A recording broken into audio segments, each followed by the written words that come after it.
Hello, everybody. I'm Grete Koker. I'm director of Safe Shops. Welcome. Welcome at this webinar about Omni-channel, opportunities, things to do. And Omni-channel is already some years a hot topic, but it stays a hot topic because it always contains challenges, opportunities, possibilities.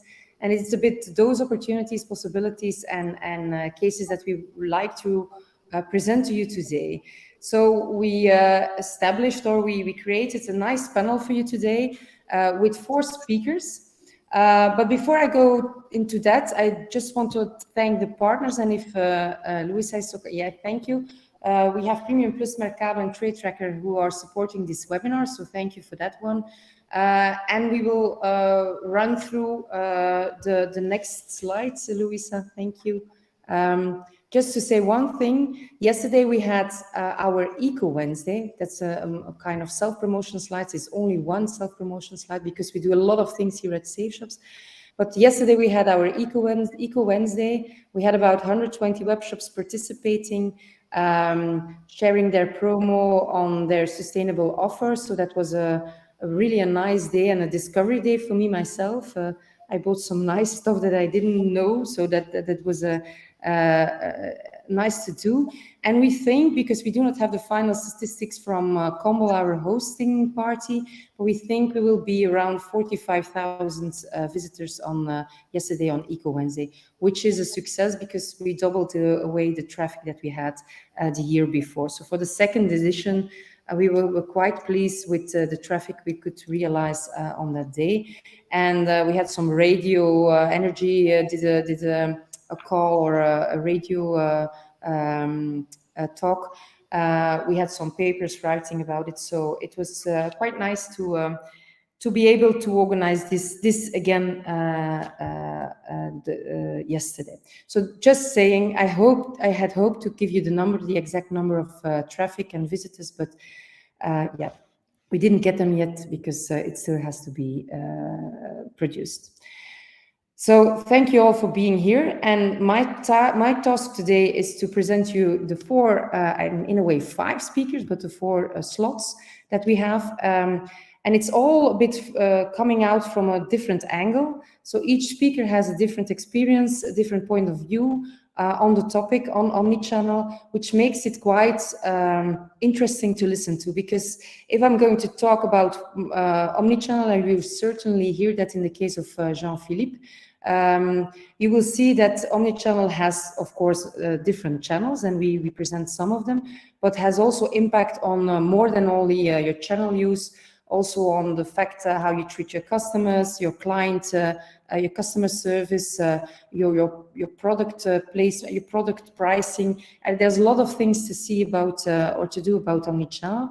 And one of the things is, of course, also marketplaces.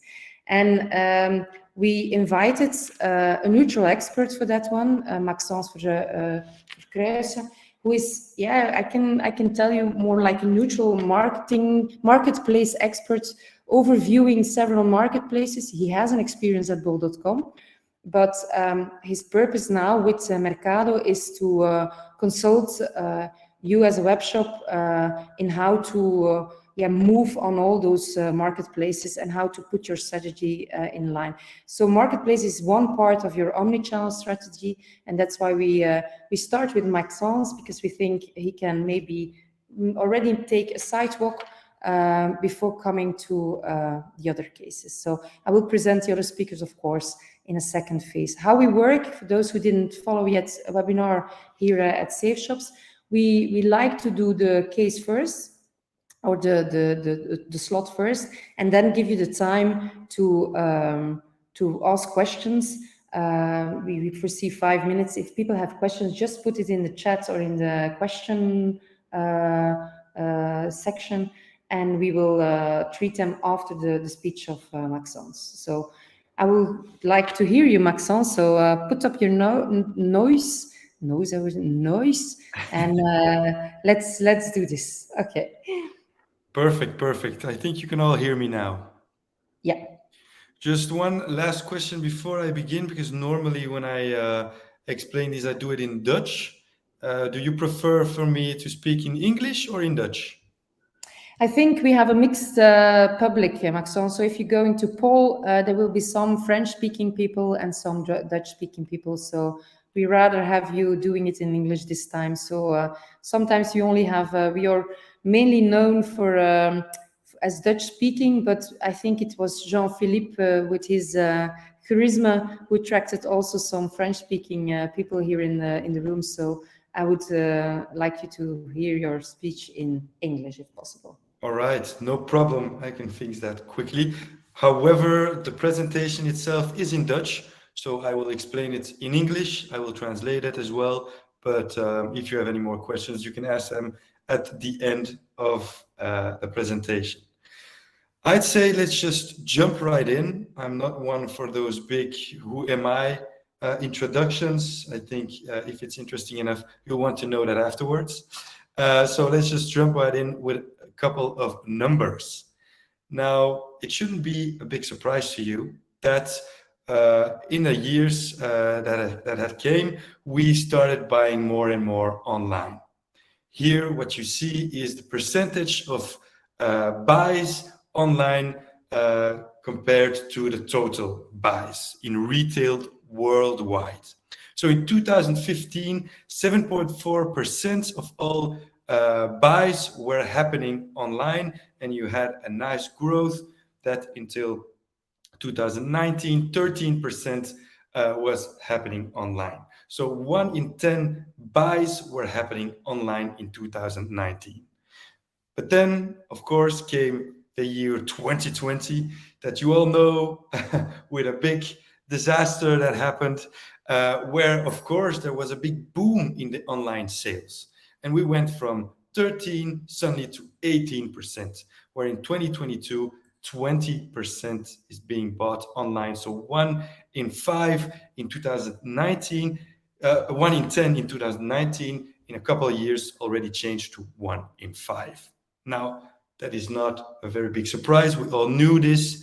But what is very interesting to see inside of this trend is that half of these buys happened on marketplaces. So 1 in 2 that has been bought online has been bought on a marketplace. This is a very big trend that is happening worldwide. Now, before we continue, it's important to stand still and understand what is a marketplace. I've been trying to explain this to my grandmother a couple of times. It didn't always work, but I think it's important that we are sure to have the same definition on what a marketplace is before we continue. So an online marketplace or an online selling platform is a web shop where different buyers can come together to sell their products or their services. Here you see a couple of logos that will be very familiar for you guys. Some of them are services like Uber or Airbnb. Most of them are retail platforms like Amazon, Bol.com, Decathlon has become a platform last year, etc. So in short, it's actually a place where supply comes together from different corners to be able to propose an offer to every need of the customer. It's an online shopping center, if you will. And this can happen in different styles, in different sectors. Of course, today in this presentation, we are going to focus on the retail side of these platforms, but they almost always have the same DNA. There's 4 things that they have in common that you keep seeing back. And first is that they're disruptive towards the sector they start from. So, for instance, Uber disrupted the whole taxi sector. It's not the same. Second of all, they offer a very easy access for buyers, but also for sellers. To sell on Bol.com, the only thing you need is a company VAT number, and you can start selling. And products, of course. Number three, they offer a very easy, smooth international expansion. You can start selling on Amazon Germany, and very quickly you can set up your French Amazon as well. And the fourth thing is because these marketplaces have become so big, they are very indicative of what happens in the market. They have become real trend indicators that you can then also use. You can use these trends also in your other direct channels. Okay. Now, it's quite logical that these marketplaces are so popular today. It's actually a historical trend that has been popping up since the beginning of mankind. Yes. So I'm a very big history nut, so I can talk about history for hours and hours. And I love to discover the trends that keep coming back in the history of mankind. And this is one of them. So to make an example, in the olden days, we lived in tribes. Tribes were not very big. It was a maximum of 100 people living in one tribe. And if that tribe got bigger, then the natural resources of that area, well, they were going to be depleted. So they had to stay small and they had to move around a lot. So what happened is the knowledge or the ideas that happened only stayed within this little tribe and didn't have the possibility to spread and to evolve, right? So tribes were staying small and they moved around the globe. But then there was agriculture that was being discovered, and agriculture changed a lot of things. And one of the things that it changed is that people could stay in one place. They didn't have to move around. They could stay in one place and grow. Instead of being a society of 100 people, it suddenly became societies of 1,000 people. And this enabled for ideas or knowledge to be able to spread much easier, much better, and they could evolve in a way better way. So what happened is these little towns, they started to trade with each other, not only in goods, but also in ideas and in knowledge. And then from these little towns, well, the first cities started to emerge. And the first cities started to emerge, the first kingdoms and the first empires. And the evolution of mankind started happening way faster. Now, the same thing is happening in the way we buy things. In the old times, you had the craftsman that lived inside of the village, and he sold the shoes, right? You have another craftsman, and he was the one that had the grain. There was another craftsman a little bit further, and he was a fisherman, and he sold the fish. For every need, you have to go to a certain place to fulfill it. After a while, a couple of smarty pants said, but why wouldn't we put it in one place so way more people could come in this one place and find a fulfillment to their needs in one place instead of many places? What happened? The first markets were born. Not coincidentally, the first big cities, they evolved from these big markets as well. This is the same evolution that happens, the historic trends that happens all over again. You put it together, and by putting it together, by having this exchange, it evolves, it goes faster. Same things happens with shops. You had shops everywhere around the city, but smarty pants started to say, what if we put these shops together? You had the first shopping streets or the first shopping malls. Way more people would come there. And then the internet came along. What happened? Everybody had their own websites. And some smarty pants said, but what if we put it all together in one place? The first marketplaces were born. And you can see today, people go enormously to those marketplaces. And another proof that you can see today about this boom towards the success of these marketplaces is how many marketplaces exist today. If you looked at the years 2000s, it was just the start of them. Amazon was a marketplace, and there were a few others, but very small. They started growing. And now you can see it's a marketplace fever. Everybody's starting their own marketplace. Last year, Maison du Monde started their marketplace. Decathlon started their marketplace. Inno started their own marketplace, etc., etc. as we saw that 1 in 2 buys were happening on a marketplace today, well, it is expected that by 2025, 65% of all buys online will happen on a marketplace. It's the marketplace fever. And you hear me talking, it's a lot of global, it's a lot of historic, it's a lot of the world, but actually Belgium is not that far away. Who here can say that they didn't bought some presents for Saint Nicolas or Sinterklaas on bol.com? It's just everybody buys there. Also, when you see the biggest 10 players in retail in Belgium, well, you can see bol.com is just number 1. And 6 of the 10 players that is inside this list, they are all marketplaces. So you cannot circumvent it. Marketplaces is a historic trend that it was bound to happen, that was inevitable, and it's here now, and it is here to stay.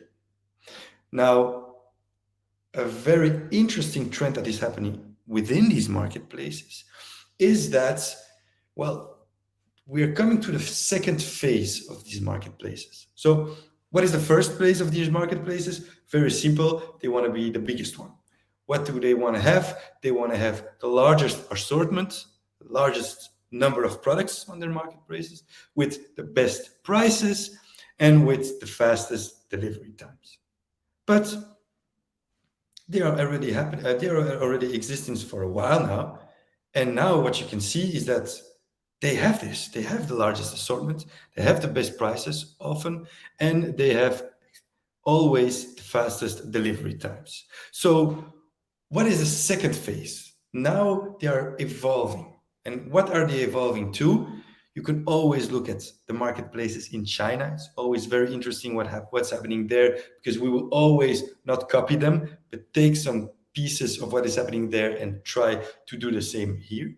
And the goal of these marketplaces is to become something of a lifestyle. You go to bol.com to find everything you need, right? So what happens today? Well, this year, bol.com, for example, started their food categories. It's very new. What's happening as well, they will try to accompany the customer in their customer journey to help them find exactly what they want. So until now, when you type in chair in bol.com, you'll find 13,000 chairs, but that's a lot of chairs to choose from. What will they do? They will try to help you find a chair that you like.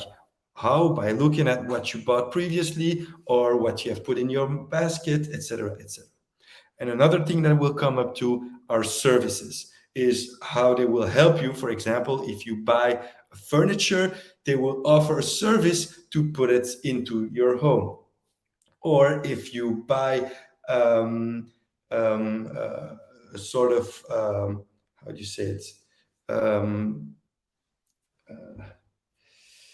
The thing where you wash your hands in, to install it in your place, right? So they will not propose it themselves, but they will find a middleman that will offer those services for you. So they will incorporate this in this business, in their business model.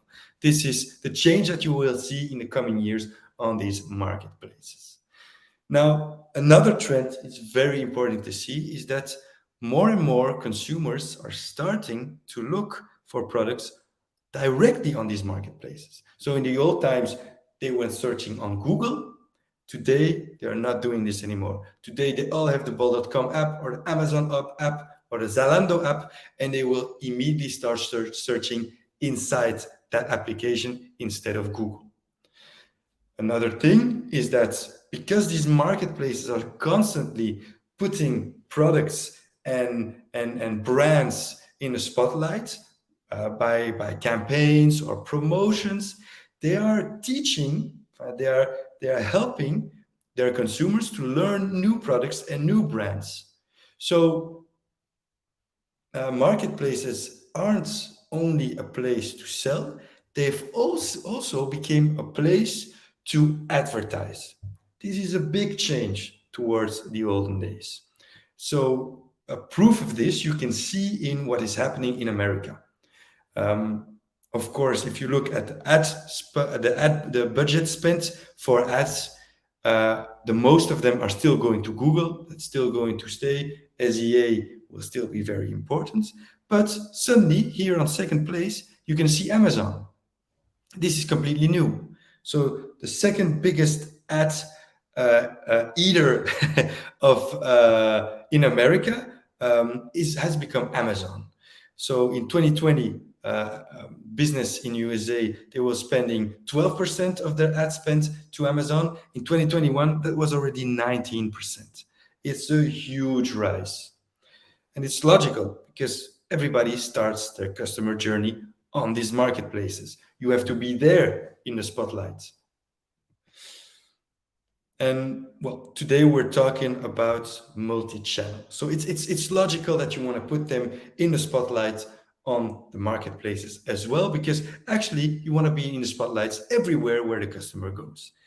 In the promised land, the customer can be can find your product everywhere he goes. He can go to the local shop and find your product. He can go online and he can find your product, whether he goes on a marketplace, on a website, or on social media. When he talks to friends or family, they are talking about your products. So the goal is very simple. The more buzz there is about your products, the more you'll sell, the more you'll be at the top of people's minds. This is the basic principle of multi-channel. It is go where the customer is. Just to be very basic, let's do a little comparison. On the one hand, you've got brand one. To the left, this brand has only a store. And in that store, they have 8,000 visitors per month. Very nice. They sell well. Their customers come back. They sell more. They have a 2% of growth every year. Well done. But brand two says, no, I have a multi-channel strategy. I'm going to be everywhere where the customer is.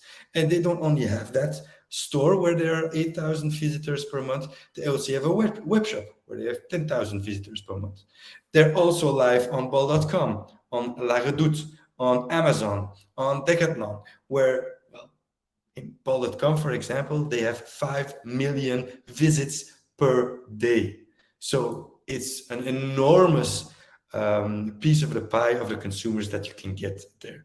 And because this second brand is live on multiple places, well, they don't grow with 2% per year, but they grow 5 times as hard, 10% per year. This is the basic principle of multi-channel strategy. And now I can hear you think already, yeah, but if I'm live on these marketplaces, they will take away the customers that are coming to my own website. And I can tell you this is wrong.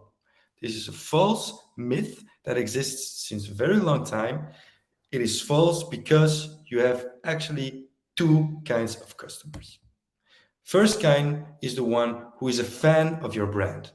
They are a fan of your brand, and the fans of your brand, they will find you in your direct channels. They will do the effort of going to your website. They will do the effort of going to your store to buy your brand because they love it. The second type of customer, they do not know you, or they do not have your brand top of mind. Where will you get them? Well, on other places than your own store or your web shop. In the biggest windows that you can have in countries, which are marketplaces today.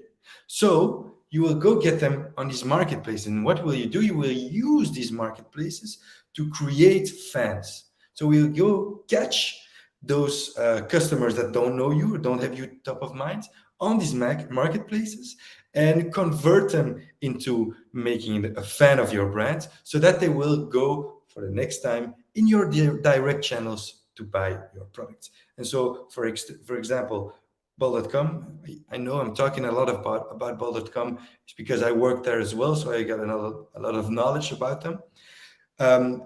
I remember that we did this test with one of our clients. So we had a client that was selling on our platform and that had their own web shop. And he said, I'm kind of curious to know if there is an overlap of the customers who are coming to my own web shop and the ones on our on bol.com. So we did a test. We looked at the delivery addresses and compared them. And what we saw is that there was almost no overlap. And what we saw is that at the same time, from the moment they started selling on bol.com, suddenly they received more orders on their own webshop. So it's not a danger, it's a strengthening effect on your own direct channels. Yeah. And another part of the market that has seen this are the brands. Now you can see more and more brands are doing direct to consumer. They are trying to have a direct relationship with the consumer, and they can do it very easily through these marketplaces. Why? Well, it's logic for them. Huh? For them, they can receive direct feedback about their products. They have way more control over their brands because they don't work with a middleman. Cutting out the middleman has a second advantage. It creates more margin with which they can do better campaigns and promotions, on which they have way better control because they do it themselves. And these marketplaces offer a very easy jumping board for international expansion. Here, for example, you see Boretti. Boretti is one of our customers that we are now launching in all the marketplaces in the whole of Europe. So they realize, because of doing this direct to consumer, the direct relationship with the consumer, we can have a very closer bond with them and we can grow way faster. Another example, you might already have heard of them, is Loop earplugs, a very famous and popular brand in earplugs. It's a Belgian brand. These guys are now selling everywhere in the world at very good sales, a lot of orders. Those guys, they have their own web shop. They are on the marketplaces, and that's all they need. They don't need to be on the in the shops, etc. They don't need that. They just want the direct-to-consumer link. And it's also kind of logical to think about just starting on the marketplace, because another argument that I hear all the time is, yeah, but you have a commission to pay, and it's a lot of money you have to pay, etc., etc. But actually, you can compare it to your own web shop. Let's just do the exercise. So, do you want to start with your own web shop? Well, then you have to think about a couple of things. You have to think about paying Google to be all the way at the top, SEO, SEA, have a lot of time spending using the right keywords on your own website. You have to think about the safety behind your web shop. You have to update your systems. You have to fix the payments behind your own web shop. You have to fix the tax and legal as well if you're selling in different countries. So these are all costs that you have to have when you're creating your own web shop. What happens when you're selling via a platform? Something totally different happens. All these things I just listed, well, the platforms does this automatically for you when you're putting a product on their website. You don't even have to sell anything, and the platform will handle all these type of things for you. So actually the commission you have to pay to the platform is exactly the same as the cost you'll have for your own web shop. It's just put in a different color, as you can see. So it's normal that a lot of these brands are saying, let's just start selling on the platforms, because it's very easy that you can start selling on this platform and have the platform do all these things for you. However, the only difference is the platform only asks for payment when you sell anything. Something that you won't have in your own web shop, of course. Now, these are a couple of trends that you can see on the marketplaces. These are the reason why so many customers are going on the marketplaces, but so many sellers are starting to sell on the marketplaces as well. I just have to explain very quickly why I know so much about it and why I started my own company to help in that. It's because we see that so many companies don't really know how to take advantage of these marketplaces. They don't really know how to use it for their own good in their strategy. So I started Mercado. Mercado is a marketplace agency, and we're going to help you set up these sales on these marketplaces by implementing three things. First is a strategy. We'll take a look at who you are, what you do, and how it fits, how these marketplaces fit in your strategy. Then we will implement that strategy for you. We'll provide the hands that will set it up in the right, correct way. And once that is put up, we'll look at the internationalize this. So not only to launch in one marketplace in your own country, but also in all the interesting marketplaces that exist throughout Europe and maybe not the world. So that was very short who Mercado is. Now, I want to end with two slides. First, this one to say, remember these three important trends that are now happening inside the market. Number one, we've seen that marketplaces are an unstoppable historic trend. So use this in your advantage. Go where the customer is, start on the marketplaces and take market share on these marketplaces. Number two, we've seen that more and more people are starting their customer journey on these marketplaces. So you have to be there, and you have to be there in the spotlight. So use part of your ad budget on the marketplaces themselves. Number three, we've seen it, brands are going to search for that direct to consumer, that direct relation with the consumer more and more towards the future. Use that in your advantage. If you're a retailer or a distributor, this can be potentially dangerous because these brands may be able to bypass you to do this. So be ahead of them. Start selling on these marketplaces before them, so they're happy with what you're doing, and they just say, well, my distributor or my retailer is already doing this for me. I don't need to do it myself. Three trends to remember. And another thing to never forget is taxis, they don't like Uber today. Hotels, they don't like Airbnb today. Bookstores, they hate Amazon, and cinemas, well, of course, they hate Netflix. So remember the trends, use it towards your advantage, and don't be the next Nokia. So I think it's time for some questions now. I do think so. I just have yeah, okay, the sound is just you, Misha, sorry. But apparently there was somebody with a broken sound. Thank you, Maxence. I noted that I think some of the retailers here present will probably doubt in your statement of the few overlap between Paul and own clients. But I think it's a nice statement because it can be tested, apparently. So maybe you should invite Bol or other platforms just to check it out, because if it seems like you say more like a myth, then it can resolve maybe some things.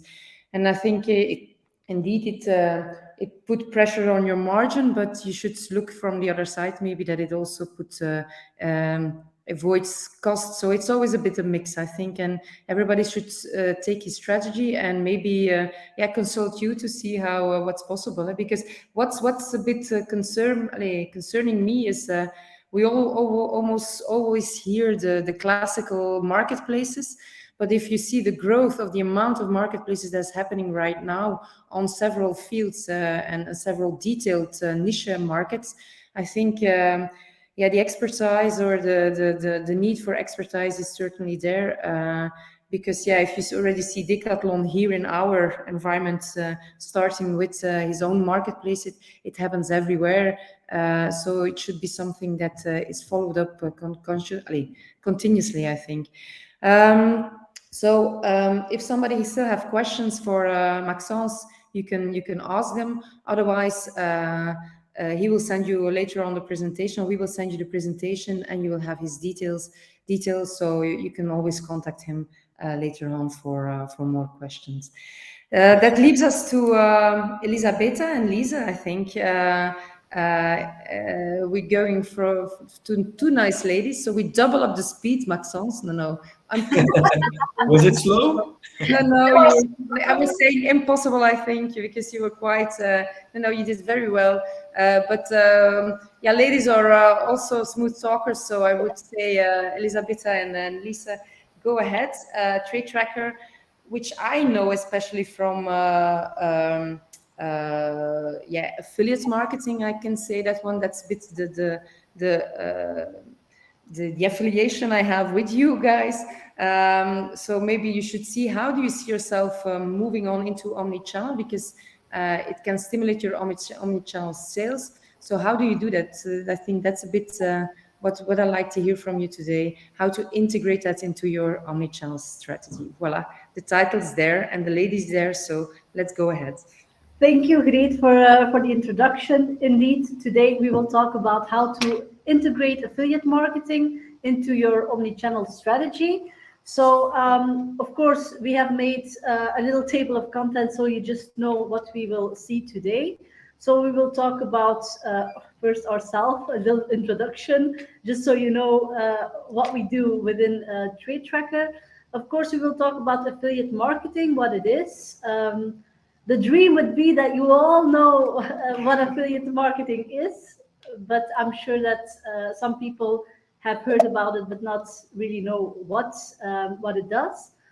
And of course, we will talk about where does it fit into the strategy and why your omni-channel strategy should leverage affiliates. There will be time for questions, but please, if you have some questions popping up in the meanwhile, just put them in the chat as Greet said, and we will be happy to go through them.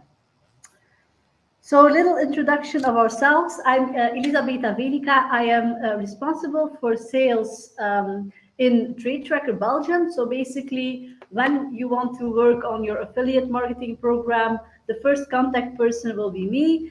And I will go through, okay, what if it is a fit for your company, and later on, if it's a fit and the contract is signed, then I will pass this to one of my best colleagues, Lisa. I hope the rest is not listening. So yeah, she's the account director. Maybe you can give also a little introduction of yourself. Yes, well, hi everybody, a nice introduction from my colleague as well. So my name is Lise. I'm the account director within Trade Tracker Belgium. So as Elisabetta is saying, when the contract is signed, every contract comes back to the account managers. So we are really specialized in specific fields and specific segments. So the only thing that is left for us to do is make a great campaign, to make some optimizations, to help you through the process, to give new options and etc. So meanwhile, the durable collaboration is done with the account managers. And basically, we have started since 2008. We are based in Ghent, in the Glamco Arena.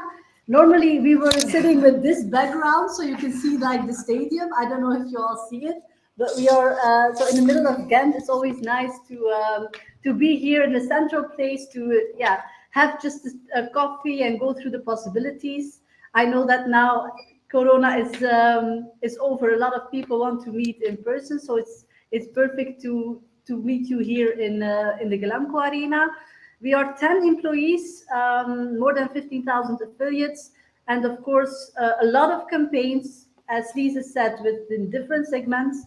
And today, we will talk about the affiliate marketing and what we do for these campaigns. So the first question that pops up, like, what is affiliate marketing? And my question is, are you already using affiliate marketing to boost your online marketing campaigns? So please, if you are, just put a thumbs up or a comment in the chat box. I'm really curious to know if you're already using it, yes or no. So I will give you a little second. Okay, I don't see anybody. No. Okay. Well, thank you, Philippe. we need to talk. Okay, so basically that's why it's an important question for me. It's always nice to see, like, okay, in the omni-channel strategy, it's often something that is not really thought about. And the question, yeah, what is affiliate marketing? What does it do? We as an agency, as a partner, we try actually to leverage the advertiser, and we put the right affiliate in contact with the right partner. So basically we work as an intermediate, we track everything. And how does it work? Well, for example, you're an advertiser, let's say you're Carrefour, and you're looking for a partner to reach a new audience. Well, that affiliate as a partner, they will put an ad on their website, the customer will click, we will track that through a cookie, and basically every conversion is tracked. And like, of course, with the marketplaces, you only pay what was sold. So basically it's a lead or it's a sale, and that's the commission that you pay on every conversion that was done. So that's very short affiliate marketing. And now, of course, as we are talking about omni-channel landscape, where do affiliate marketers fit into that landscape? So a lot of people, when they talk about affiliate marketing, they focus on one thing. But of course, with the partners that we have, we can provide a value in different strategies. If you want to reach, for example, brand awareness, or you want to build your brand awareness, of course, you can also contact us and ask, like, okay, I want to start with my web shop, but I don't know where I can build this awareness with my new audience. Well, then we will look through the right partners and have you reach that audience, have you create that brand awareness, but also trust, because we work with a lot of big affiliates that already have made a lot of, how can I say, through the years, they have built that trust. Well, you can also benefit from that. So whether it's driving traffic or enhancing these relationships, it's really where affiliate marketing also fits. Whereas a lot of brands do not really think about affiliate marketing in that way. But of course, it's always something that we can talk about during a coffee. So the next question that we have is why your omnichannel should really leverage affiliates. So like my colleague Elisabetta has said, we have a lot of options, possibilities, but also a lot of benefits towards you as a client, you as an advertiser. So first of all, again, the same thing as Maxence had just said, it's like a no cure, no pay strategy. So we really try to create a durable relationship between you and potential partners. So they only have you have to only pay the commission once they have really done something for you. That is something that we discussed really in the beginning. What you want, is it more leads? Is it more sales? Is it more traffic? Yeah, we just built relationships on that base. Then also, of course, we have to generate traffic and sales, but the advantage that we have now is that you don't really have to do it. It's that specific partner who can do that on their own. And as Maxence has already said, they also have their own knowledge. So for example, the marketplaces have their own knowledge, but also a couple of other, we are in Helamco, and I think they are just starting an event. So it's a lot of noise coming through the boxes of the stadium, but never mind.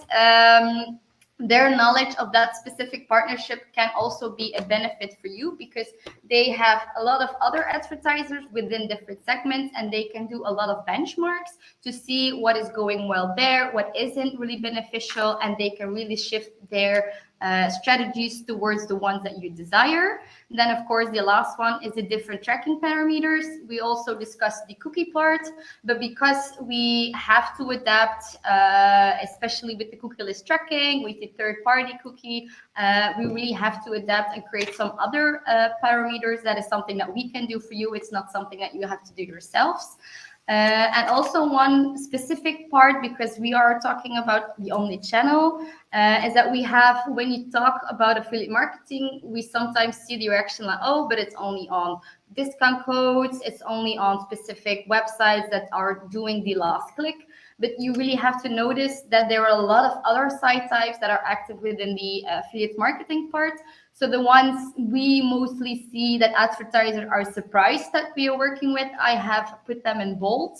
So for example, email marketing is something that can be done through a partner. Of course, you have your own databases, and that's perfectly okay, but they can really elongate that. They have other parts, really new audiences that you can reach. The same as a review site, for example, you can really have a collaboration with them.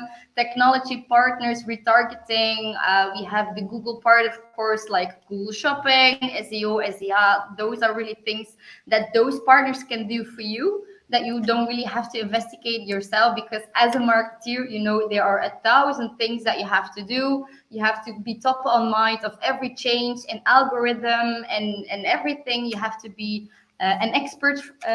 So these partners can really help you through affiliate marketing. To give you some examples, we have here some partners that we are already working with. So for example, with the Google Shopping part, because we know that this is a trend that is coming, that is growing, and that is really stimulating a lot of traffic towards some partners.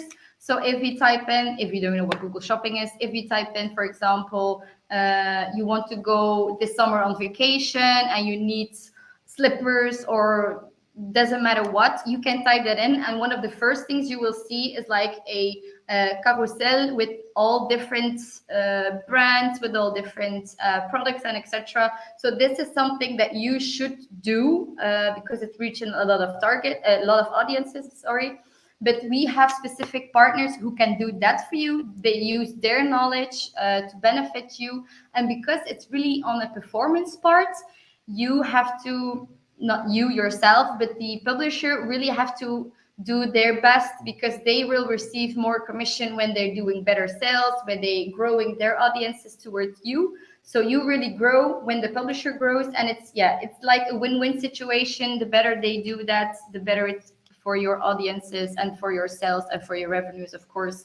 And the best thing is you can control the commission. It's not a fixed commission that you have to pay, like for example a Google or anything like that. You can really control those things. So that's really an important part, one as well. The next one is something that we are really proud of, because it took a lot of tears, sweat to establish this partnerships. It's with KBC Deals. I think we all know the bank, KBC.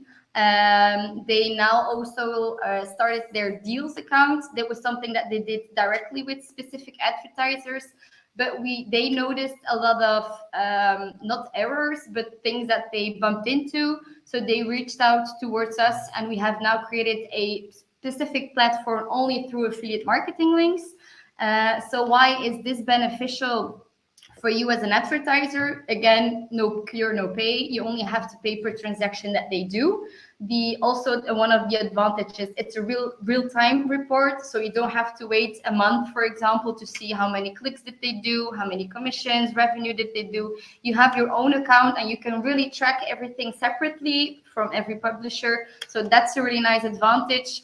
Also, one thing is the different site types, the different publishers that you have. All the invoices are just done through us directly. It's not that you have to have an invoice for your Google partner. It's not one you have to do for your KBC, for example. It's just all one combined in one account. And of course, something that is sometimes very difficult is the technical part. Once your campaign is set up with us, you don't have to really do another pixel or another implementation per partner. It's just created already. They have to just, like we say in the Flemish, they have a wagon and you pop out on the train. So it's very easy. You just have to say, okay, we want to work with them, and then we can all go very smoothly. And we are only, we are the only partner working with them for the moment. So it's really exclusively. So yeah, it's just nice that we can do. Also, the thing is, sometimes you don't think about these things that it goes through affiliate marketing, but we really want to create some awareness, like these things can be done through affiliate marketing as well. And another one, what we could do, for example, the email marketing was something that was put in bold. We have, for example, also a partnership with Roularta. So those are both Flemish part and the French part of Belgium. And they have, of course, a giant database that they can use on different subjects. These are some examples that we did with them before. It was, for example, with Femme d'Aujourd'hui, with Lviv, and also Knack, different audiences for different segments and for different campaigns. And the advantage that we have for those specific partnerships, because when you think of Roularta as an advertiser, you know, like, okay, they have a lot of fixed fee that is needed, because they can afford, it's Roularta, you really have to pay for those things.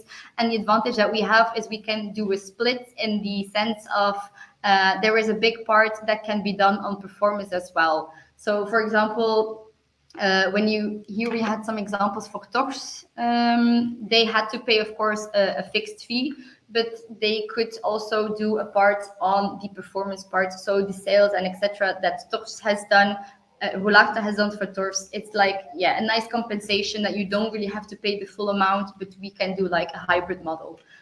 Can be done with other site types, but I thought this would be an interesting one as well.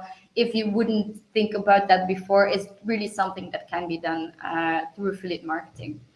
So I guess regarding examples, those are some that we see, like those are growing, more questions coming from advertisers towards us. So it would be stupid not to share those informations with you guys as well. So I guess that was the presentation that we had prepared for you guys regarding Omni-channel within affiliate marketing. If you have specific questions or... please let us know. And maybe also just to add a little thing is the advantage that you have is, for example, if you start in Belgium and you want to grow internationally, of course, we are an international company, so we have offices in all of Europe, but also like in Mexico. So if you are a brand that wants to start elsewhere, of course, we have the expertise, we have the knowledge. So it's very easy to also start in a new market without spending too much energy yourself, and of course, just to work on a commission basis. Super, ladies. Thank you. And you didn't disappoint me. You were at speed. So that's a nice thing. Thank you for that. I think we Belgians are not really good in reacting and being interactive. So if you want to have a talk with the ladies later on, maybe via mail or LinkedIn or whatever, they're still available for you, of course, for questions. And I promised myself not to start or to ask too many questions myself, because we have 4 speakers, and for a webinar that's quite a lot. So I'm not going to ask you all my dreams about affiliates and how I can myself promote Safe Shows maybe in a better way, but that is something for later on. Okay, thank you. Means that we're now to Jean-Philippe. I see something in the chat. But it's What is the difference? Okay, Misha, I missed your question, so sorry. What is the difference between affiliate marketing as a service-based company versus a company that sells products? It's maybe a good one. The difference between those things, just the advantage that we have is like within the segments that we have kind of everything. We have companies that sell services, we have companies that sell products. So the only difference is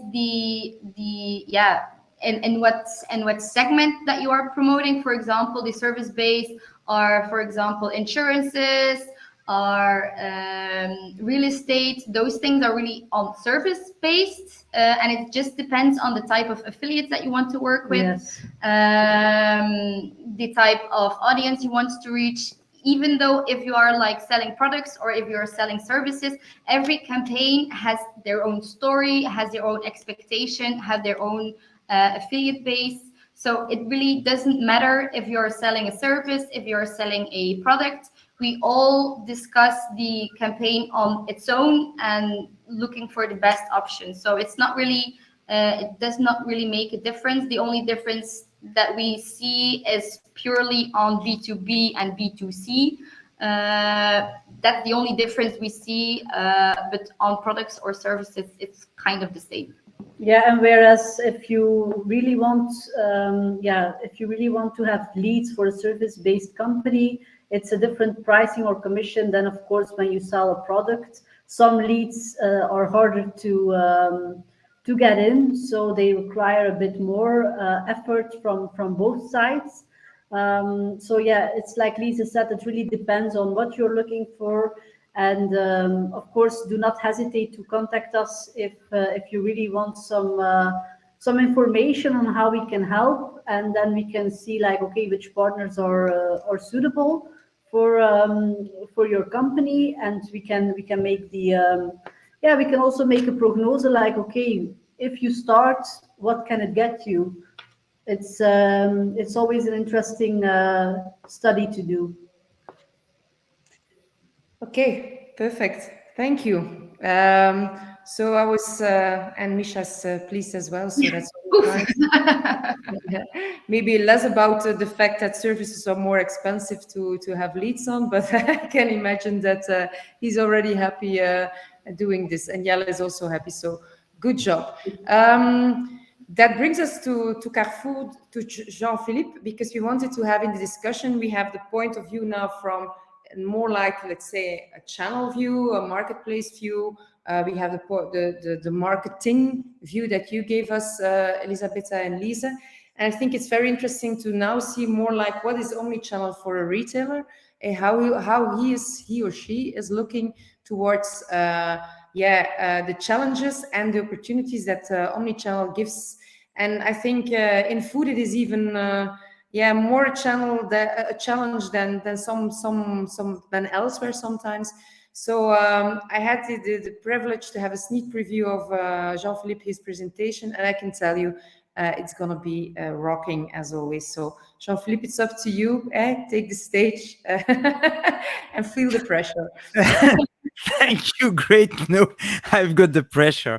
Thank you. But indeed, in the audience, we have also the top player and the top people linked with the Omni-channel. I was just checking, and we have Ice Adventure, who was leading the Omni-channel following Google in 2020. And we have great attendees today. Omni-channel and multi-channel is really a challenge, and as Maxence explained, I don't want to be the next Nokia. That's also one of my favorite sentences, and perhaps then I will go to the affiliate marketing in the future. But we have a real challenge for the moment in the food retail, and Maxence explained that bol.com will go to the food. I'm a little bit afraid. Then we need to pay attention at Carrefour and to be ready, because indeed the wear is there, and it's really difficult for all the retailers. And we will see what we are doing to have this omni-channel picture and a coherency in the customer journey. Then just for your info, I'm leading the digital project and e-commerce project for Carrefour here in Belgium. And what is Carrefour? It's more than 700 stores here, more than 2 million loyal customers. That's quite impressive. Brick and mortar, but also e-commerce, of course. We are selling food and not food. By the way, for the e-commerce, it's mainly food, and more than 10,000 employees here in Belgium. And also what is really important, it's 90% of our store, it's franchisee. Then that's quite interesting to see. We try to change also the food consumption and how to eat in a better way.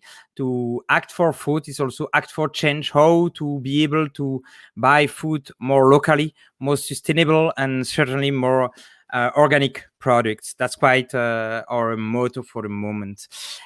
One thing is really important, is customer centric. I don't want to be the next Nokia, of course. And I really prefer to listen to my customer and to let the customer decide. I think that's clear in our vision. what we will see today, and to structure a little bit the approach, I just use the SAFE model, and you will see the SAFE model. I forget a little bit the 4P: price, product, promotion. It's quite interesting, but we are no more selling products. We are selling real services, and all of you are selling services. And we need to change a little bit how we are working, how we are dealing with all this new area world, I will say. Then for Carrefour, what is the main topics and the main challenges? Do we need to promote the same assortment online? Do we need to push the same promo offline and online? What about the prices? We have three kinds of stores. You have the small, the express one, you have the market, and you have the hypermarket.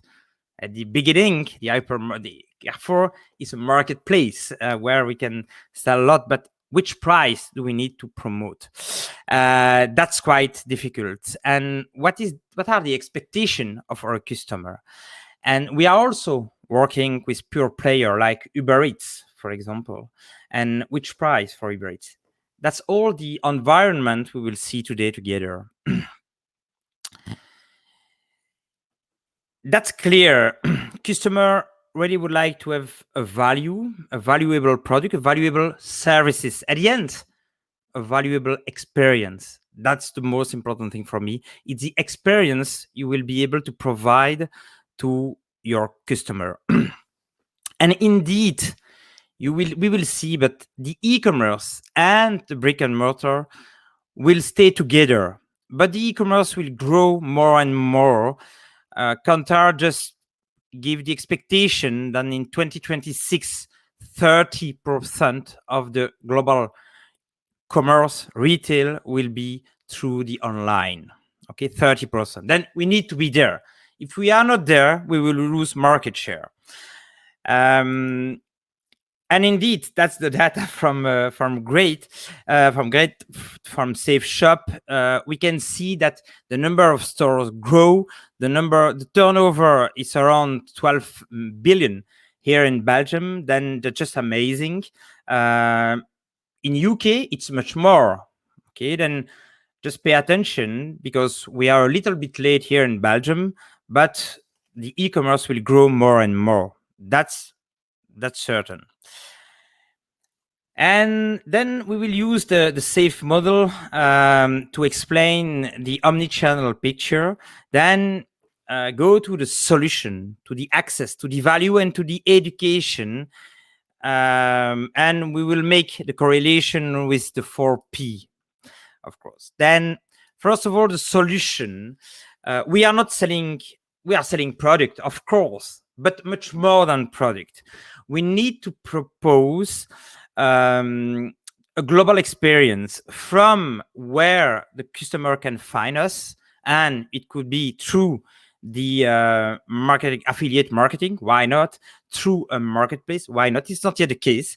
Through the SEO, through the SEA, and then arrive on a website, help the customer, and that will be a topic to be convenience, to help the customer to have a smooth experience in the website. And then you have the delivery. But that's a global experience that you need to propose. And you need to propose this global experience online, but also ensure that, for example, your loyalty program will be available online and offline. And offline, you have the mobile app, for example. And what you need to know, that's the mobile app of Carrefour. Here you have a picture. The loyalty program is the first feature used by our customer with their smartphone in store. Quite interesting to see that. About the solution, and I try to take also some example of attendees. We have Zeb here. You need to define the solution and to provide a personal experience in this solution. And indeed, you have here for Zep, the delivery is free, I presume on a certain threshold, and that's really mandatory for the moment. Delivery, At the end, it's the new norm. Must be free, like Prime at Amazon, etc. But you must delivery a free delivery. That's quite important. And for that, perhaps the abonnement, the subscription model, could be the best loyalty program you can have. Here it's an example, and on the top it's an example of France, not in Belgium, but they also provide a global solution, really easy for the delivery. You just need to put your zip code, and then they will provide you the best proposal. And if you want a quicker delivery, you can select it, no problem. Then it will be at the end from 1 hour to the day after the delivery. And perhaps something interesting, you have more and more new pure player like gorillas in the market. Then the delivery within 10 minutes. We have a partnership with in France with a company who deliver also within 10 minutes. That's a certain trend. That's quite interesting to see. I presume it will stay for a niche for some specific customer, but that's a real trend to make some partnership with quick commerce and also with pure player like Uber Eats and Deliveroo, where we have a partnership. The access is also something really smooth in the customer experience. And you have the solution, global solution, and how to access to this solution, the convenience of the website. What we can see at Carrefour that, for example, my frequently bought product, it's a really useful feature, because people at the end are buying all the time the same product. And when you arrive on a website, we'll propose you directly to go to this page. Like that, you just have to click on the add button, and within 5 minutes, you will make your weekly purchase. And you will, at the end, that's the advantage of the e-commerce. It's easier than going to a store. You will have more time for you at the end. And you can also manage your budget. And for the moment, you can see the inflation and the prices. That's quite interesting to be able to manage your budget. That's also an advantage, I think, of the e-commerce and the online purpose we can do. The access is also, and the omni-channel access, the omni-channel picture is also what we can do with the same mobile app, the same device, and have a look what the bank are changing and what you are doing now with your smartphone for the bank. It's also what we are trying to do. It's to use the device of the customer to help them to have a smooth journey in store and online. We launch the smart scan, and you can scan your product in your store and then go quickly to the checkout in the store. The loyalty program, it's a loyalty program you can use online and offline, and it's in the app and it's in the website. Mainly, we still need to make some improvement, of course, but we are listening to customer. And we launched a few months ago a wine bot to help customer in store to choose the right wine. That's technology. That's the digital. That's the omni-channel picture we can put. And for the wine, for example, we really need now to go more and more deeply in the website to help customer in the same way.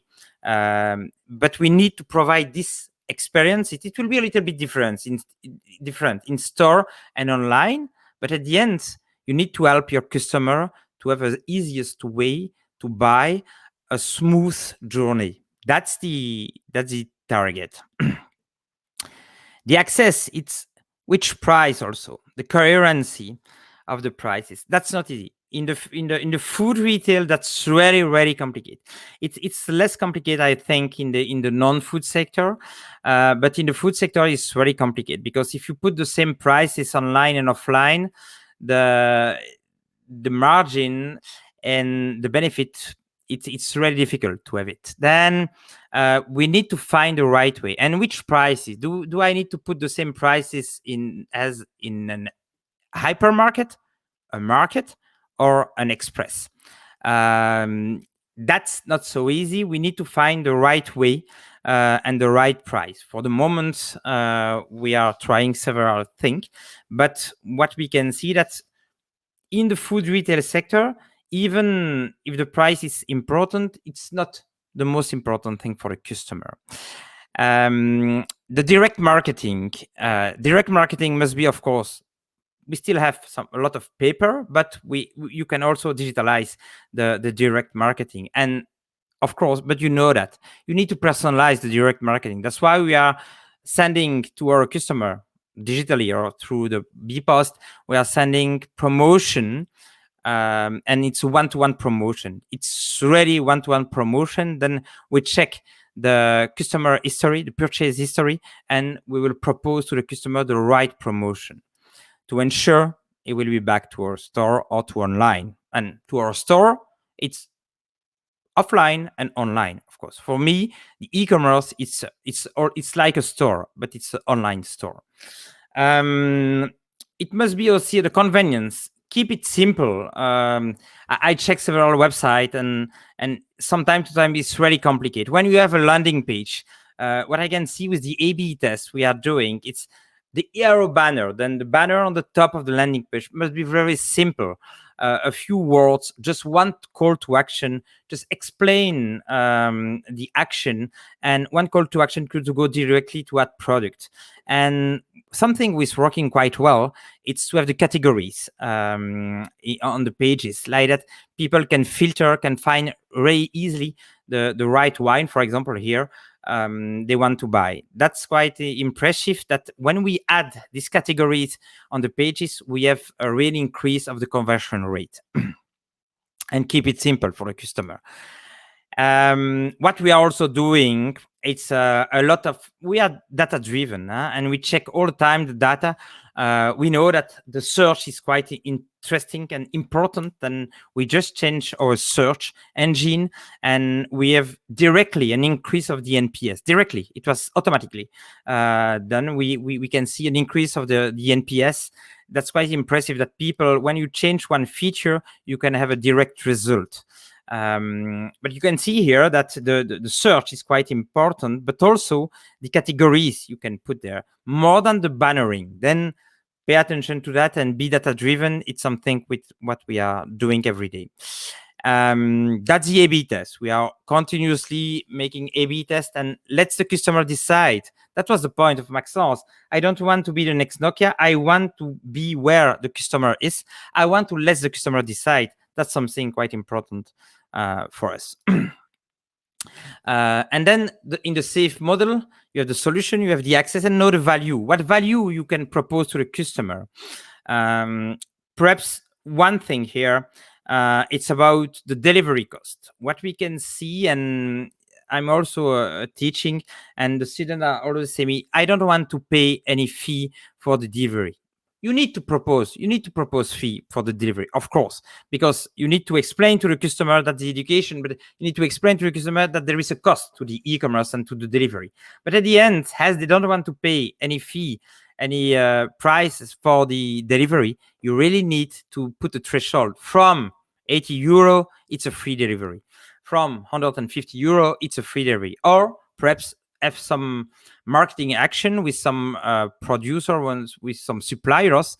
You can also, if you buy this product, you will have a free delivery. That's something with working also, but you need to put one threshold or a free product delivery.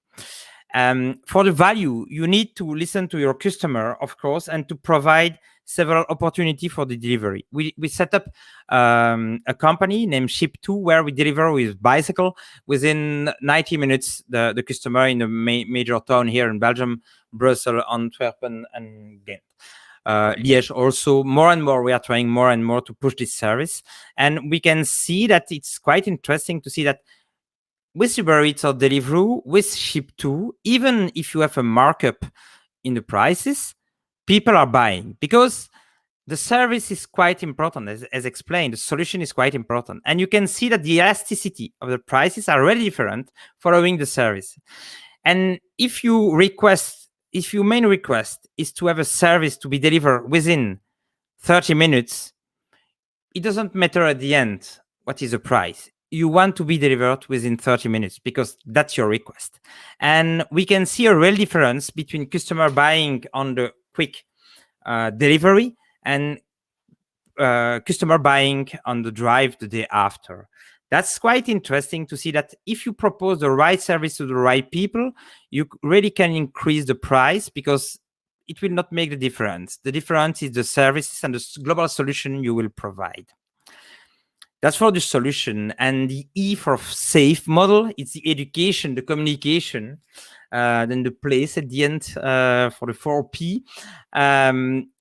It's really important to speak about value of the company, the value of the company, and also speak with your customer.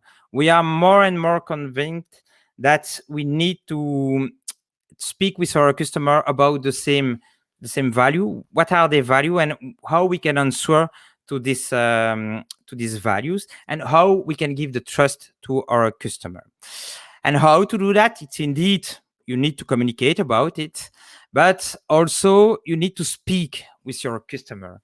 And we put on our website not only a feedback button where they can directly say, hey, I've got this question, hey, I've got this issue, etc. Like that, you can improve all the time your website, but also a chat directly with our customer service. And that's quite interesting, that more and more I think that customer service will become a profit center than a cost center. Why a profit center? Is because if your customer service agents could help your customer in their journey, it will become more and more sellers at the end, and you can now help them to help the customer, and they can grow in this way. Like that, you can promote them and become a profit center.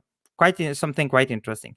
Be also present on other media. Like here, it's Yuka. It's more a French application, and you are a little bit obliged to be there, because if you are not there, it will be the competitor will be there. And then if you have a better product than the Nutri-Score A, B, C, D, it's quite interesting to be there, because if the customer are scanning a bad product, you can be on the top if you have the right product, a product in front of the customer. That's also linked with the communication.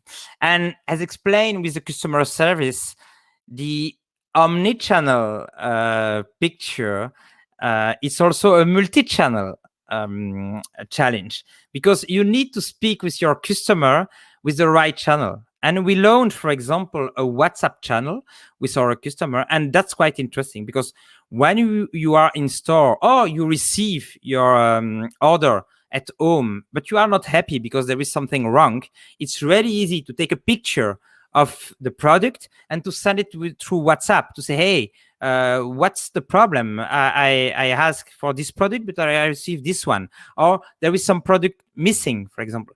And WhatsApp, it's a quite interesting funnel to help your customer.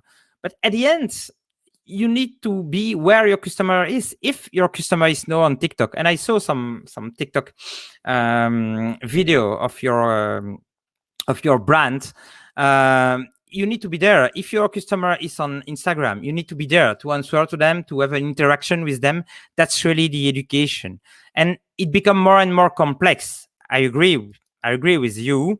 That's a counter study from 2-3 months. I received it. At the beginning, you just have one store, but no, you can sell on social commerce. You can sell on marketplace.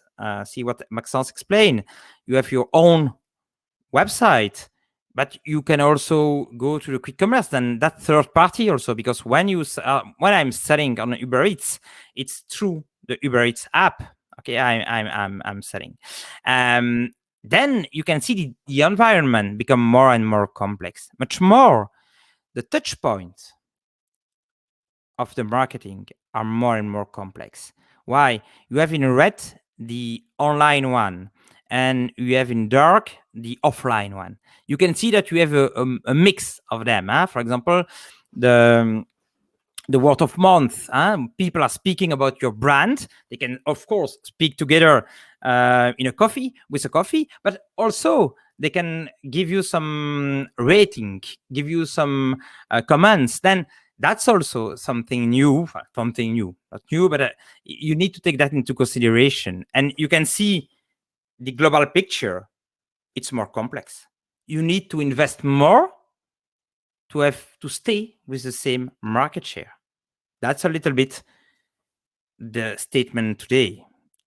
And just pay attention also, but you know that also that you need to have the right talent to be able to do that, or the right company to help you to do that, because it's more and more complex. Sure. That's a quite interesting a picture from Hirai.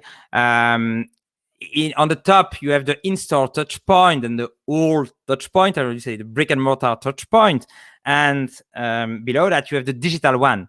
And you can see that in the customer journey, you are a little bit obliged to add more and more touch point, and then to answer to more and more needs or more requests of your customer.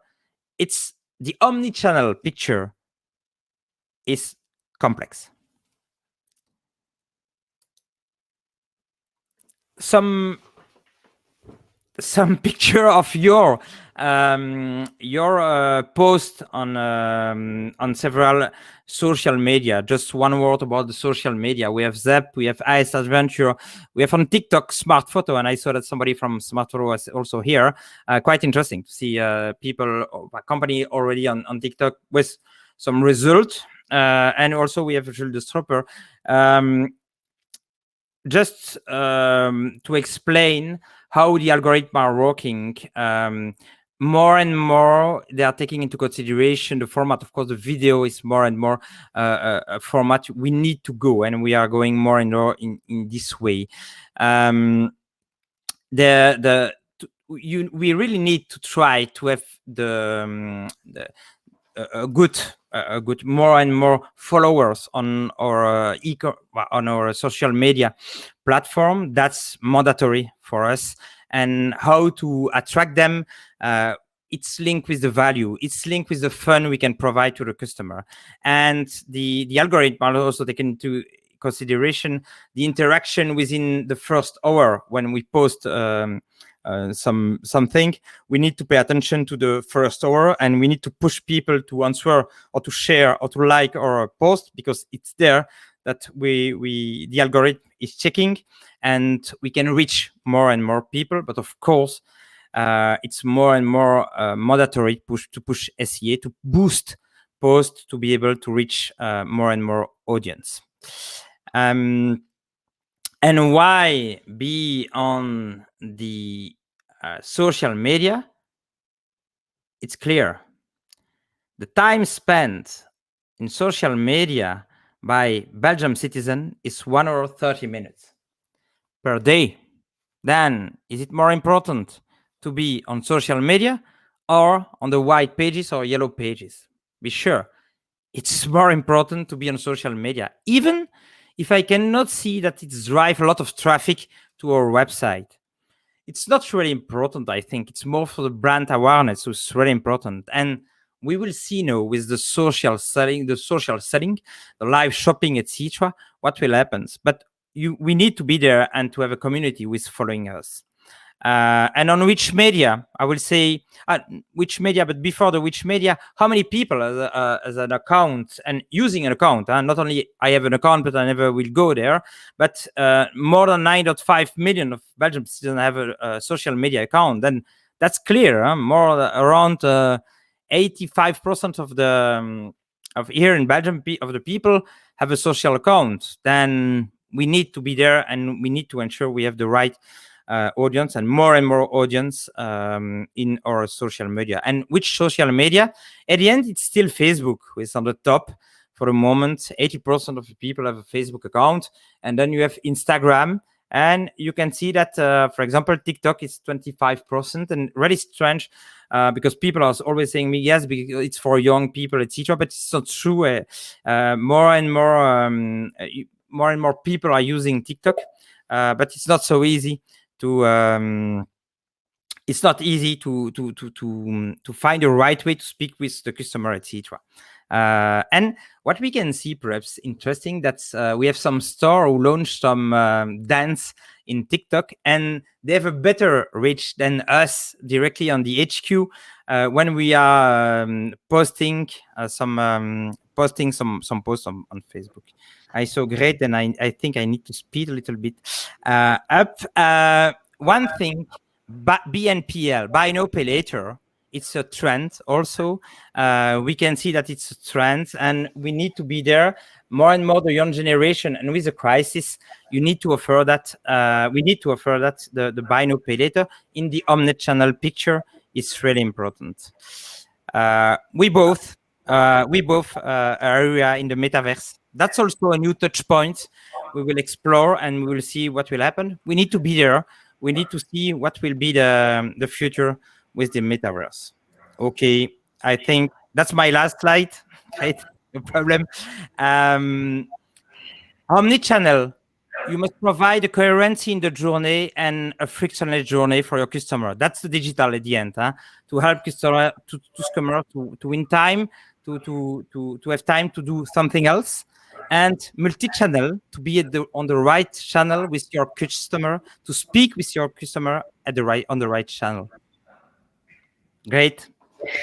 I'm waiting for Jean-Philippe, thank you. I know it's a bit of time pressure, but I think there's a lot of, it's clear there's a lot of things to say. It's clear that it's not only an omni-channel mix on your marketing, it's an omni-channel mix on your customer solutions that you have to offer.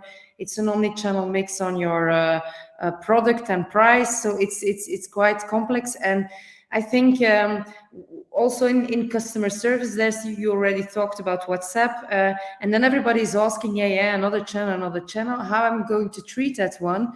And that's why we invited in a way Premium Plus. Adrian is there because we use in a way Zendesk, and Zendesk is one of the Premium Plus is an implementator. I can tell you this one for Zendesk, just to be able to manage in a way all those communications and all those inputs that you get.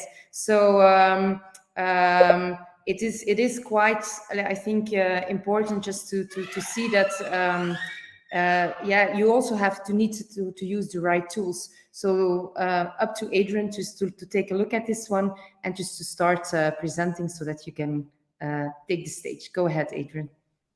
Awesome. Thank you. Great. Hello, guys. Thank you so much. I know it's probably quite late already, but don't worry, I won't really take much of your time. Keep it nice and short. So I'll start by sharing my screen.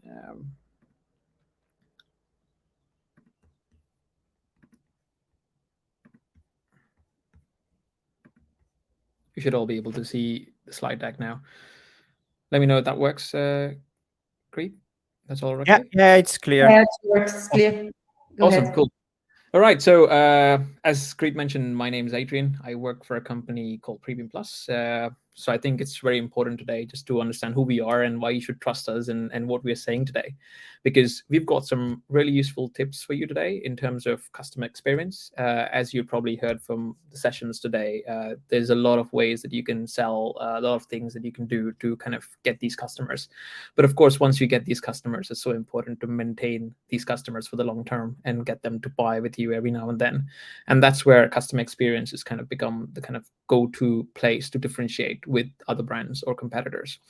So before we actually dive into the content, I just want to give you an overview of who we are. So we are a Belgian company, headquartered in Belgium, but we also have offices in the UK. We have offices in Netherlands and France as well.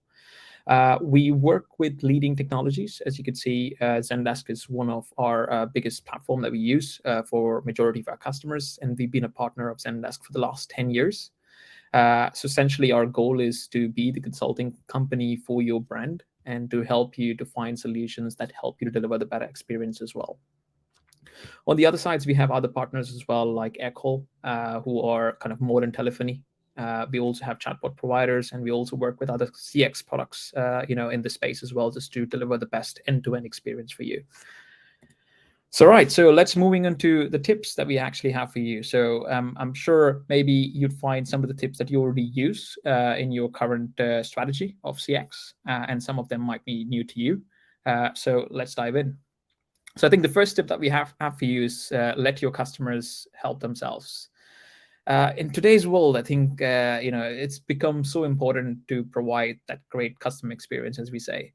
And sometimes as brands, it becomes very difficult to be available all the time. And to kind of be available to help your customers everywhere. And that's where you could actually lend, your hand to something called self-service. So a platform that enables your organization to depend on a self-service model where customers can actually log in or come to your website and then help themselves. So just to give you an example over here, you have a website of Velodome.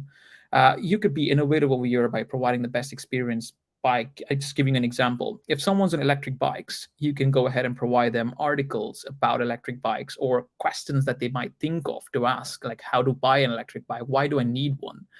And if you go probably to a checkout page, you can ask questions about how to pay. You can ask typical questions about, do you deliver? So you can have tailored FAQs or tailored help center articles that are based on a user in their journey. So this way you're providing help on tap, not only being proactive, but you're also helping them to self-service themselves. And I think that's the future that a lot of companies are using. I think there's a lot of benefits in a self-service strategy because you tend to reduce the burden on your agents. Your team will then focus on the important issues. So I think that's very, very crucial. Also, what you can do in a self-service strategy is you can build it in a way that it's looking similar to your brand identity guidelines. It's looking similar so customers, when they're visiting your main website and then come to your help center, they feel like one. They don't really feel like two separate sites as well. This is another example of using chatbots, the power of chatbots to go ahead and drive that 24/7 customer service experience with Brussels Airport, where you can see Bruce is trying to help the world and trying to help everyone that travel from Brussels Airport with anything that they need about flights, restaurants. Also brings all the conversations together, and it allows you to pick the channel of your choice to have a conversation, and then brings that all into one platform. So moving on to tip number 2, be where your customers are. I think we've already heard this earlier today in the session, where we actually are kind of forced to look at our competitors and be like, oh, they're offering so many different channels, I think I need to offer the same. I think you also need to look at a strategy wherein not only you offering more, but you need to make sure you're able to service those channels as well. What's the point of offering all the social media channels in emails, telephones, live chat, when you're not able to manage them efficiently? Because that's just going to cause your customers to kind of be unhappy about the service they're getting. So this is where, again, a technology platform comes in, where you're able to channel all these different, social media, live chat, email, phone, all together in one place. So it doesn't really matter. And you can scale really easily as well. So maybe today you choose to have just your live chat and email, and maybe tomorrow you want to have social media. You should be able to do that. And that's where a platform is so important. So this screenshot just highlights how easy it is with one simple view that you have, and you can manage different channels at ease. It could be live chat, it could be a phone, it could be Twitter, it could be Instagram, it could be any channel that you have. Tip number 3, integrating for maximum content. This is all about providing the context to your agents. In today's world, the agents work across so many different tabs, so many different systems. We have systems for ERP, e-commerce, we have systems for billing, we have systems for shipping. And plus, we have to manage all these different channels. So I think information is spread everywhere. And if you want to make your life simple for your agents, we want them to just focus on delivering the best customer experience rather than focusing on switching different tabs, copy pasting information from here to there. All of these things just cause chaos, and they cause mistakes, and they don't really help the agent in their job. So the goal is to have a platform that enables you to bring information from third-party systems. And Jean-Philippe, I've actually gone ahead and put your example over here of the sidebar app that you guys are using that we built for you, which goes ahead and brings information from different systems into one place. So then you can see information about the user that's contacting you. You can see information about the transactions. You can see information about the vouchers. In fact, one of the most common requests was about forgetting pins in store cards or bonus cards. So that's where we just click the button and automatically the pins reset for the customer as well. So you can actually have some really quick actions. You can have a lot of efficiency gains by just getting systems together, bringing data into one place, in one platform. This is another nice example as well, where you can bring your satisfaction scores of your customers, what they think about you, what your past interactions were with this customer. So you know, okay, I've not really been giving a good experience the last time when they actually contacted us. So maybe I want to up the game and go beyond and just help this customer. So it's very, very useful.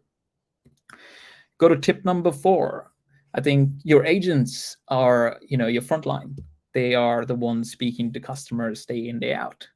And I think we need to give them all the respect for kind of not really knowing what customers usually ask, but also managing those queries. But also they can lead processes. They can be your lead for managing content. So this is an example of an AI within the platform giving you ideas as to saying, hey, you've actually got X amount of queries about this particular request. Maybe it's time for you to create a help center article or create a process about it, or maybe have a way of notifying customers about this issue because they're actually going ahead and sending you so many different requests about it. But this is where your agents can actually validate that with AI, and then giving your agents the power to go ahead and create an article or maybe send a message or create like a process diagram that can be used by new people is very, very crucial for a very successful customer service organization. It's not only going to motivate your agents to do better, but it's also going to make them feel a part of the team, that you're taking their views and you're helping them to kind of go ahead and get their kind of ideas out as well to improve the overall customer experience journey. And now the last and the final one for today is data, knowledge. So I think if you're kind of going to go ahead and offer all these different channels and all these different modules, I think it's going to be very important for you to track all of them as well. And this is where the platform's so important, enabling you to go ahead and track all of the information into one place, bringing data from your chats, your calls, your emails, and also not only that, but also knowing the type of requests you get, also knowing when do you get them. It helps you with your staffing needs. It helps you to understand which channels people like, which channels you need to staff on, and what type of queries you're getting. That just helps you to understand data, right? And you can also link it back to your sales data and say, hey, I actually sold X amount of these products, but I've actually had 100 issues about it. Is it worth doing that again? Or should we look at something else? Is there something like a manufacturing issue? Is there something like, something that was caused an infection based on the fit of the food or something of that sort? So all of that stuff can be looked at when you have data right in front and center. So that's our 5 tips that we have today for you.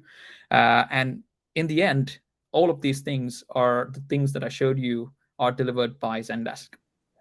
So we've been, as I said, a master premier partner for over 10 years, working with Zendesk, delivered over 900 projects for different brands across the world. So what we found is these 5 topics or tips has been like the forefront of all the brands that we work with. They all want to go ahead and deliver this. And with the platform, this makes it easy, because it's not only built for agents, but it's built with customers in mind as well. Being able to kind of provide that customer experience for your customers and being able to reach out to the brand as well itself. It's very conversational. It's open and flexible in terms of bringing different systems together. And the best part of it, it's easy to use. So once we come in and set it up for you, your agent will love the platform. It's not going to be those clunky CRMs that have different tabs on the top. Under that, they have sub tabs, and they're also messy, and they take different times to load, and they're just clunky in the end. So these are some of the customers that we actually have as well. They're all joint customers of Zendesk and Premium Plus. They're all Belgian names, so that you're familiar with all of them. And here is probably my contact details. So of course, if you'd like to go ahead and know more, or you'd like to go ahead and discuss your customer service journey with us, then you can do so by just scanning the QR code. Probably makes it easy with your phone rather than actually typing all those details in. So yeah, over to you guys for any questions, if any. Thank you, Adrian. Great and great timing as well. Thank you for the speed in a way, but and sorry for a bit of delay, but you forgot us to mention us as a customer. No, we just just kidding. No, it's true. We are implementing at Safe Shops ourselves as well, Zendesk, and I was doubting myself quite a lot in should I do it or shouldn't I? And I must say, after 1 month and a half, it takes time, of course, because putting on frequently asked questions live, trying to get everything implemented, it takes a bit time, but it is, I must say, it wouldn't have worked without you guys in implementing it, because I hate the time that I'm always doubting about tools implementation, because tools are great, but sometimes you need guidance to get into the tool and to get quite used or get used with it. And yeah, it's maybe now it sounds selling. I'm not used to do this one, Adrian, so don't think it's a habit of me to do this. But I must say I'm very happy with you guys helping us out for the moment, and trying to. We're now in a mixed phase, having both views yet. So I'm looking forward only to have the Zendesk view here implemented at Safe Shops. So if there are questions, I would suppose, because I know that Adrian has to run. But if there are questions for Adrian or for another speaker, I know we put some speed after this webinar today because we had 4 slots. But I would suppose that we will send you all the contact details, or we will send you the presentations of the speakers that are willing to share their presentation with you. We will send this tomorrow, I think. So if you want to get into contact, or just feel free to have a talk with every one of the speakers. They're willing to help you out with questions. So thank you all. Thank you all for presenting. Thank you all for being here. Thank you for the interesting seminars. So let's stay in touch, and let's look forward at our next webinar in June. See you all later, guys. Bye-bye. Thank you. Thank you, everybody. Thanks. Have a good Bye-bye. day. Bye. Bye.